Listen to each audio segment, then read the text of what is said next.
Hello everyone, myself Amita Maheswari, and today we are going to study Business Studies for 11th Standard, Chapter 2 Forms of Business Organizations, in which we are going to study cooperative societies.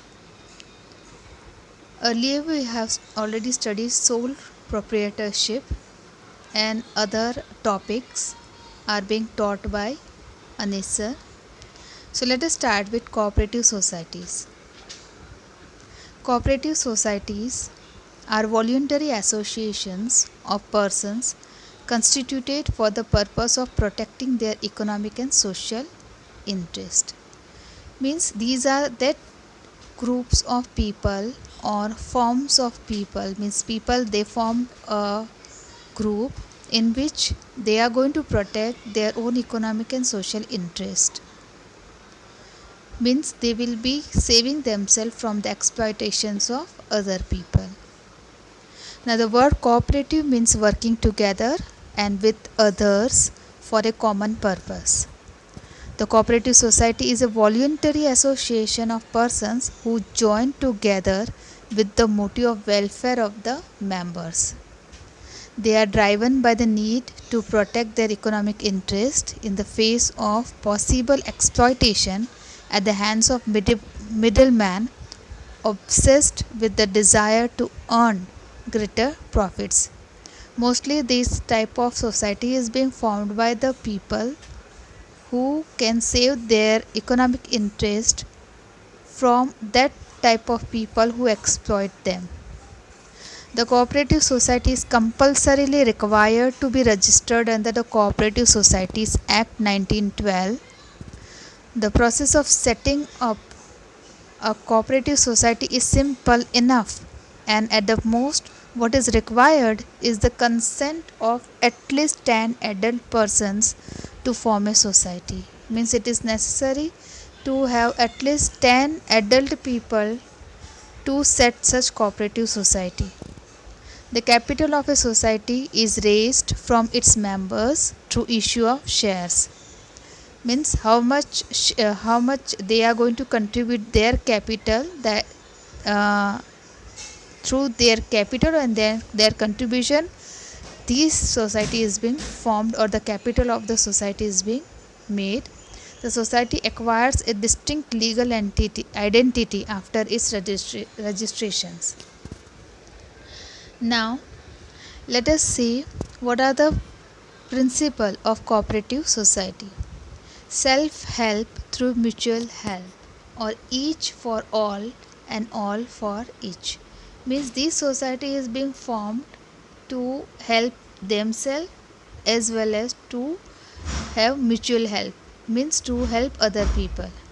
Here also it is said that each for all, means everyone is working for everybody, okay, in the society. Now let us study features of cooperative organization. Voluntary, first one is voluntary membership. Anybody can become a member in a cooperative society at his own wish, and there is no compulsion at all. So a person is free to join a cooperative society and can also leave anytime as per his desire.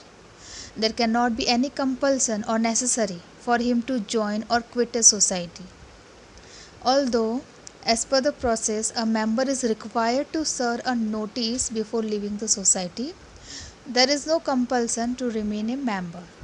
So, membership is open to all, irrespective of their region, caste, and gender. Second one is legal status. As the registration of a cooperative society is compulsory, it gets separate legal entity and continuous existence. Means this cooperative society, after getting registered, it will become a particular person. As a person, it will be existed in the society. These accords a separate identity to the society, which is distinct from its member.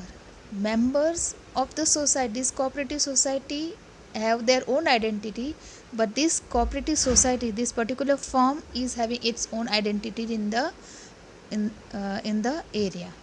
The society can enter into contracts and hold property in its name, sue and be sued by others. Mean this society can have contracts with other people, they can have its own property in its name, it can be sued by other people or it can sue other people.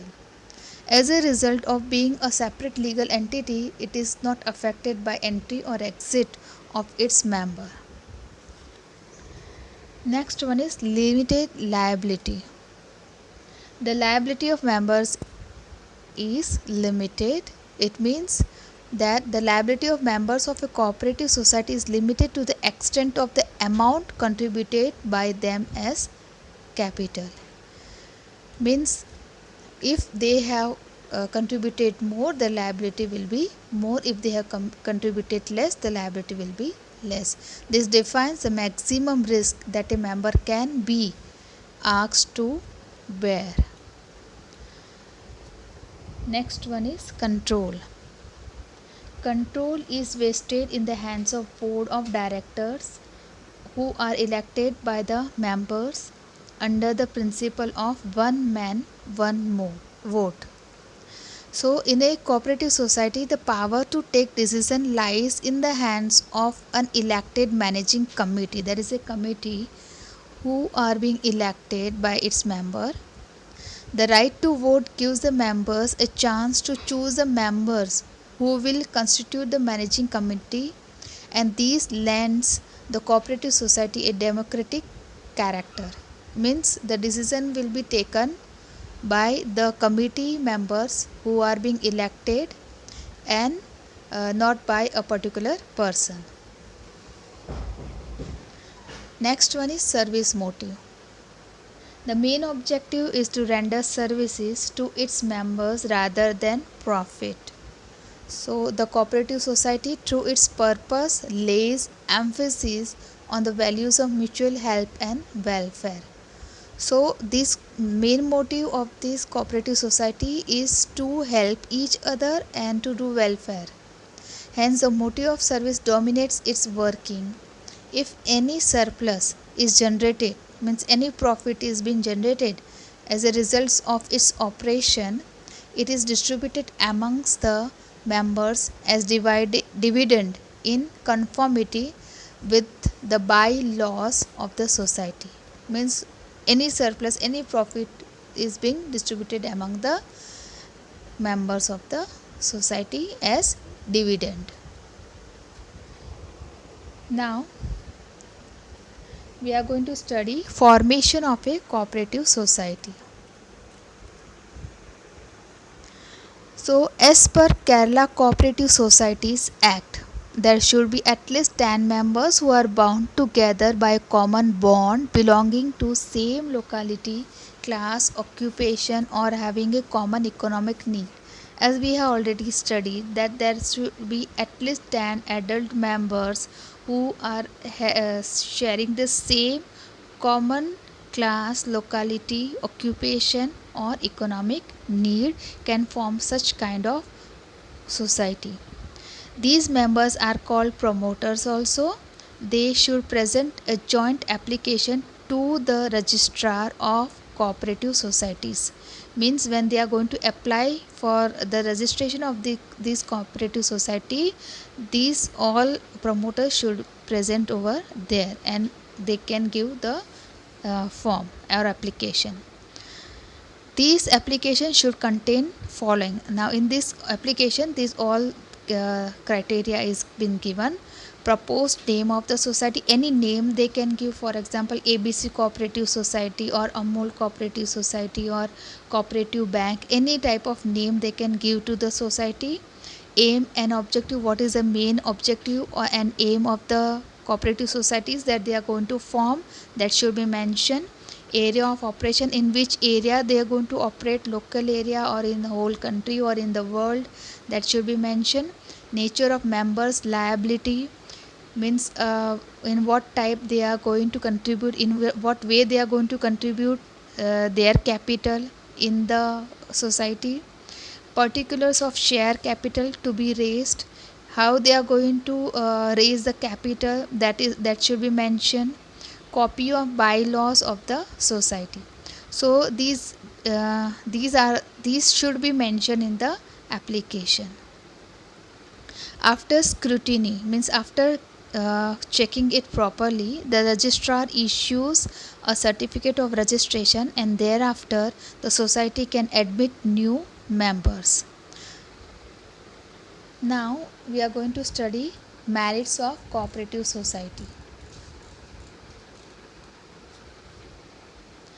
Equal voting rights. Each member is having equal voting rights irrespective of their capital contribution, as it follows the principle of one man, one vote. Means every person is having equal voting right whether they have contributed more or less in the society.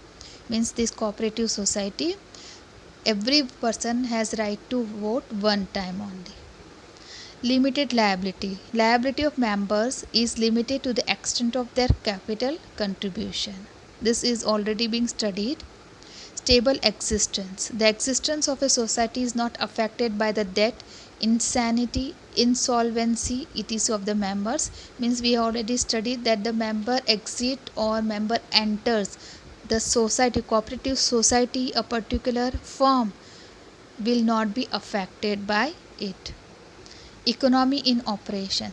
To eliminate middlemen, the main operation, the main motive or work of this type of cooperative society is to eliminate middleman. The members offer honorary services to the society, which will in turn reduces cost of operation.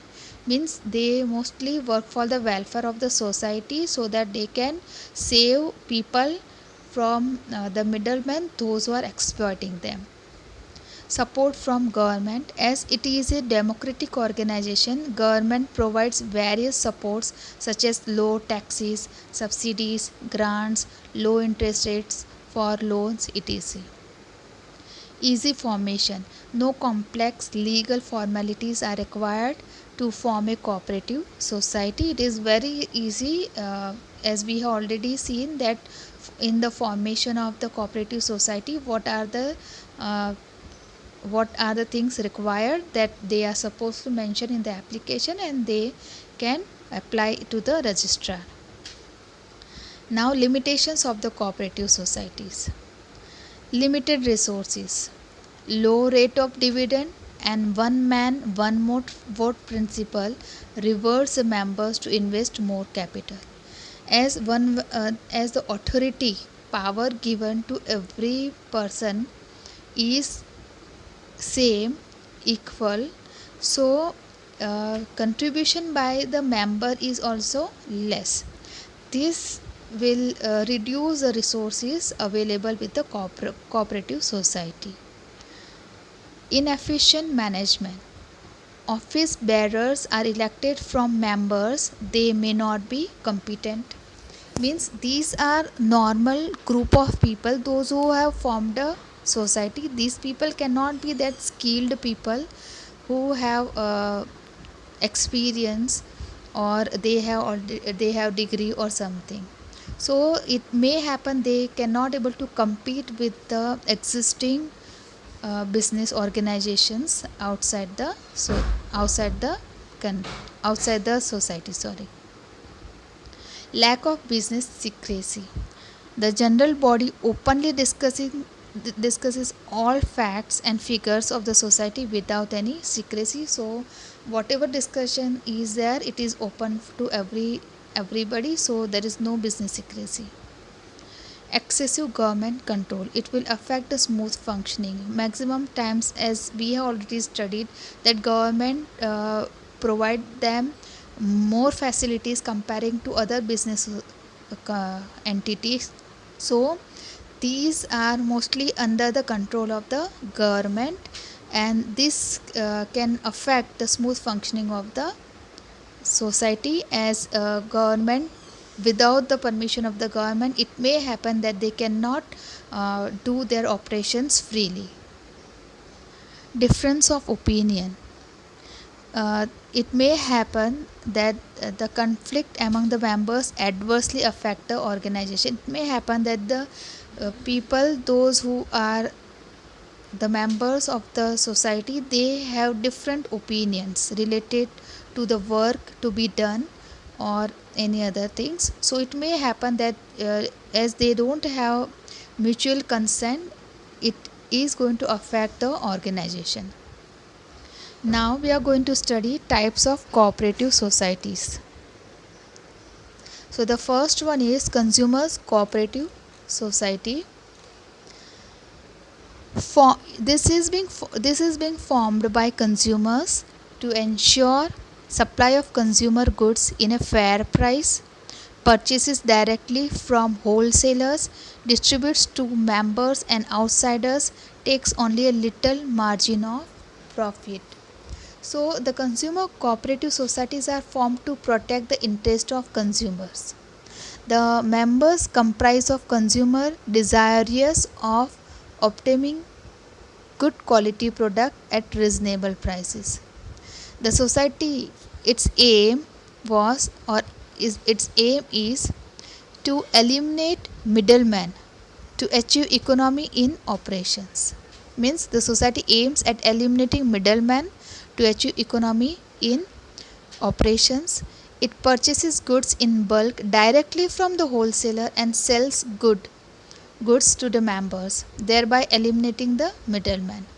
Profits, if any, they get are distributed on the basis of their capital contributions to the society or purchases made by individual members. Second one is producers cooperative societies. It is also called industrial cooperative societies, promoted by small producers and craftsmen, help them to start small scale and cottage industries, supplies raw materials, tools and equipments, sells their product in market. So these societies are set up to protect the interest of small producers. The members comprise of producers desirous of procuring inputs, means getting inputs from production of goods to meet the demands of consumers. The society aims to fight against the big capitalists and hence the bargaining power of the small producers. It supplies raw materials, equipment and other inputs to the members and also buys their output for sale. So the main work that they do is they supply raw material, equipment and other inputs to the members, and even whatever is being produced by them will be sell at a reasonable price by them. Profits among the members are generally distributed on the basis of their contributions to the total pool of goods produced or sold by the society. So whatever profits they are going to earn will be distributed among the members according to the total contribution done by the member of the society. Now next one is marketing cooperative societies. It is formed by farmers, artisans and small producers, collect the products from members, grade and process the products, provide storage facilities, sell in the market only on favorable conditions, provide finance and raw materials, help to promote bargaining capacity of members. So such societies are established to help small producers in selling their products. Means marketing, they do advertisement, they do marketing of the product. The members consist of producers who wish to obtain reasonable price for their product. The society aims to eliminate middlemen and improve competitive position of its members by securing a favorable market for the products. It pools the output of individual members and performs marketing functions like transportation, warehousing, packaging, etc. to sell the output at the best possible price. Profits are distributed according to each member contribution to the pool of output. For example, here we can see Amul.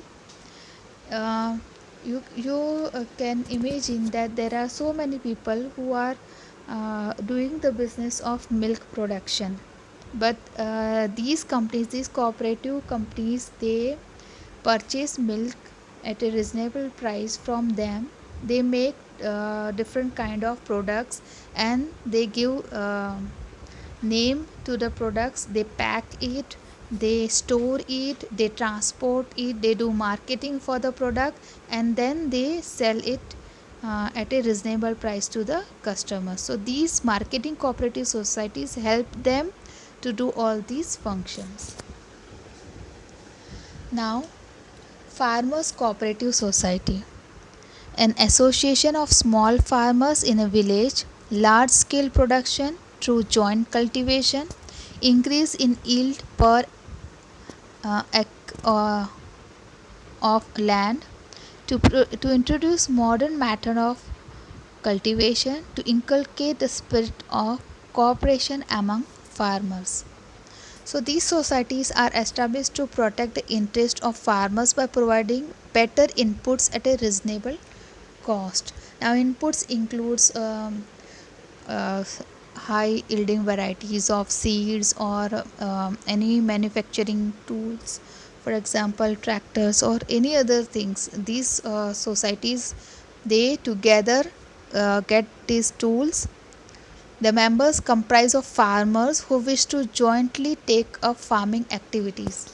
They together do the farming activities by contributing their own capital.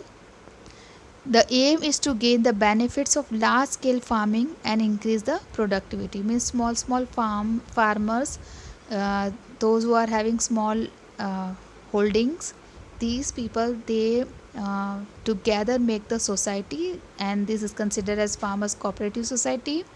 They contribute their capital in this. They purchase the required raw materials or the tools, machineries, and then they do cultivation so that they can large scale farming, so that they can gain more from it. So such societies provide better quality seeds, fertilizers, machinery, and other modern techniques for use in the cultivation of crops. This helps not only in improving the yield and returns to the farmers, but also solves the problems associated with the farming on fragmented land holdings. Fragmented means whoever is having small land holdings will be benefited more, as they will be cooperating with other group of farmers. Now, credit cooperative society, to provide short term finance, charging only a reasonable rate of interest to protect members from money lenders. Now, we have already studied that there are some cooperative banks available. So, credit cooperative societies are established for providing easy credit on reasonable terms to the members. The members comprise of persons who seek financial help in the form of loans. The aim of such society is to protect the members from the exploitation of lenders who charge high rates of interest on loans. Such societies provide loans to members out of the amounts collected as capital and deposits from the members, and charge low rate of interest. So mostly these are for the small scale industries or for the farmers. They provide them loan at very reasonable rates of interest. Now next one is, what are the types of credit societies? These are the examples or types, we can say.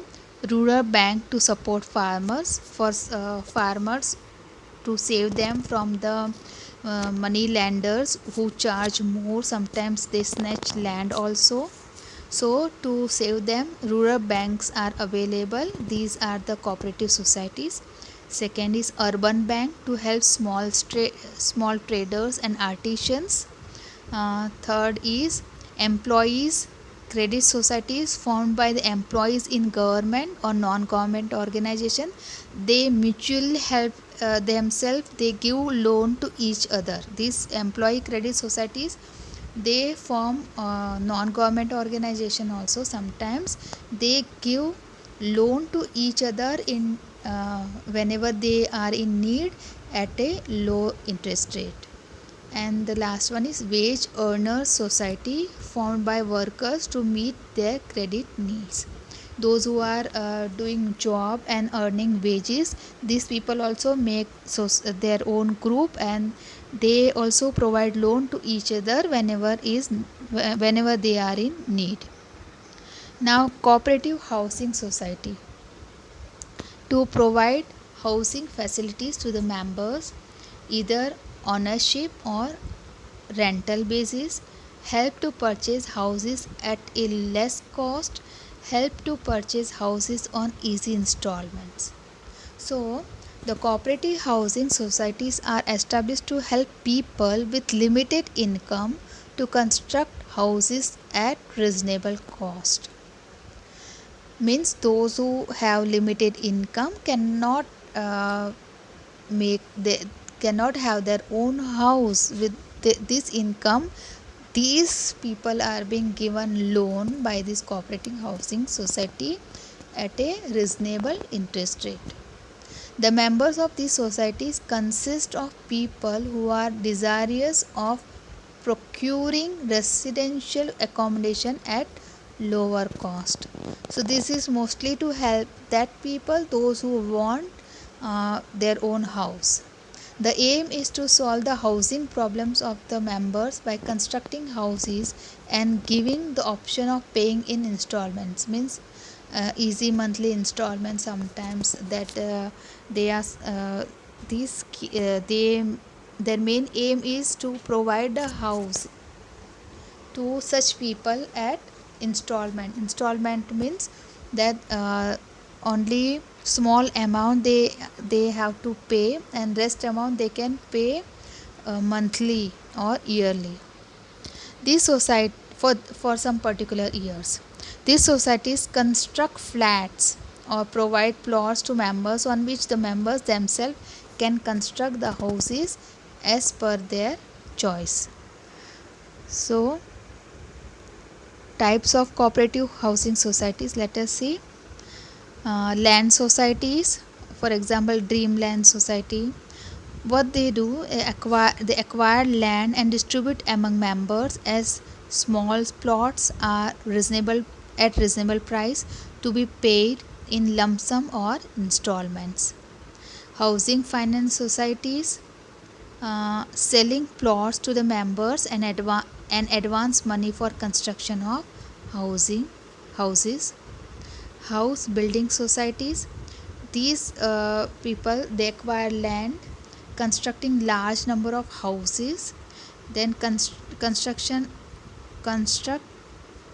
construction cost is lower, many houses at a time, sells them to its member on a reasonable price.